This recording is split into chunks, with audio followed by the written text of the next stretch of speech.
सिंधुदुर्ग जिले के राजकोट में छत्रपति शिवाजी महाराज की प्रतिमा ढहने के मुद्दे पर भाजपा विपक्ष के निशाने पर है।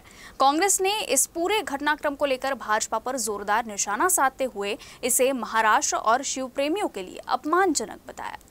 जसं पेशवाईच्या काळामध्ये छत्रपती शिवाजी महाराजांचा अपमान केला जात होता, तसंच आत्ताच्या लोकशाहीच्या माध्यमातून आलेल्या सरकारचं, आता हे सरकार लोकशाहीचं मी म्हणणार नाही, कारण की हे संविधानिक सरकार आहे। या सरकारने जाणून बुजून महाराजांचा अपमान करण्याचा हा धाडस दाखवलं कसं, हा सगळ्यांच्या समोर प्रश्न निर्माण झालेला आहे। कोट्यावधी रुपये जनतेचे खर्च करून महाराजांची प्रतिमा त्या ठिकाणी उभारली गेली आणि उभारल्या गेल्यानंतर 8 महिन्यातच ती प्रतिमा पडली जाते आणि केंद्रातलं भाजपचं सरकार, एनडीएचं सरकार हे राजकारण करते आहे। महाराजांचा अपमान महाराष्ट्रातली जनता कधी सहन करणार नाही आणि त्यांना, या लोकांना आता घरी बसवल्याशिवाय लोक शांत बसणार।